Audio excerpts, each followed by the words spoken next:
Artist in residence with Ode to Art Gallery in Singapore, Ronnie Ford is a landscape artist with an enduring passion for colour and texture. I created my first textured paintings when I was 15 years of age. My teacher gave me a set of acrylic paints to try out. Acrylics were relatively new. They had just started to be sold commercially. I decided to see what the paints could do. So I put wood and sand and cloth and string, even pieces of fishing net, into the painting. I was testing the limits of this exciting new material to create a 3D painting of a fishing boat.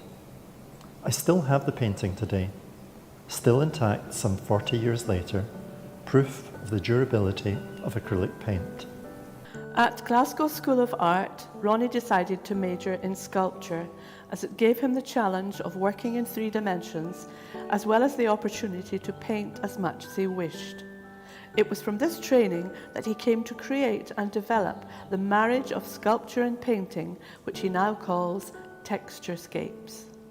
His current works are now inspired by his world travels, and in particular, his love affair with France.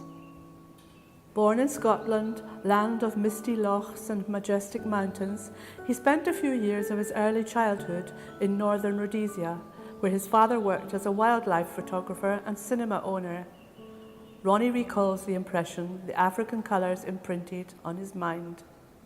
I remember the rich red earth, the dazzling textured blue of the jacaranda trees, the density of the wide blue skies above, the dazzling hues in the bright patterns of the native costumes against shining black skin. Playing amongst the elephant grass, chasing beautiful butterflies gave me a strong sense of the colours of nature. Colours never to be experienced in Scotland.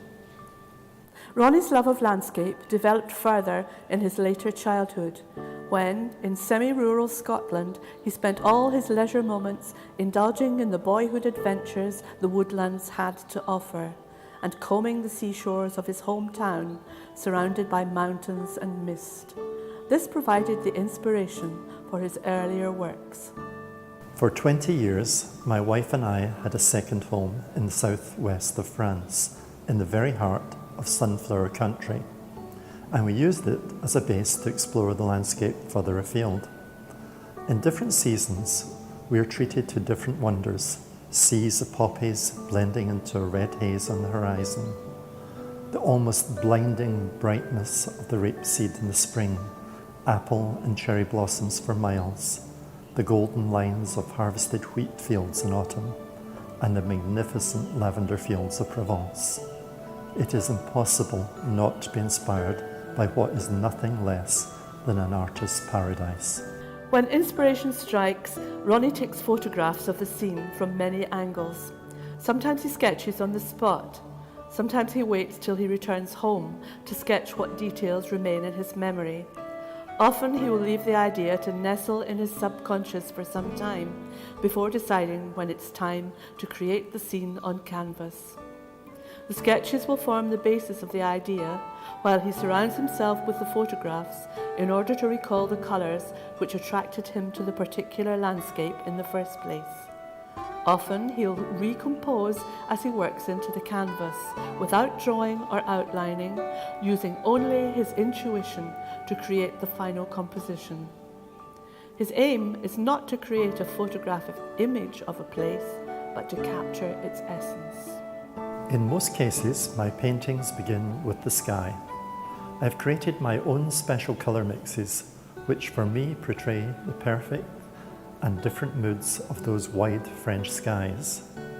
Working forward to the sea, then the land, I lay down the underpainting and textures and layers, then start layering colours to achieve the light and shade, form and depth I require. Finally, the details. The top layer of colours give the landscape its glow. All that remains is to sign. My signature is not an ego trip. It is subtly blended into the scene. Many of my paintings contain yet another signature, the 2 cypress trees, one tall, one small, This is a symbol of my wife Carol and myself, always together, never apart. My aim is for the viewer to become lost in a journey through the landscape. If you find peace and calm within my paintings, I have achieved my goal.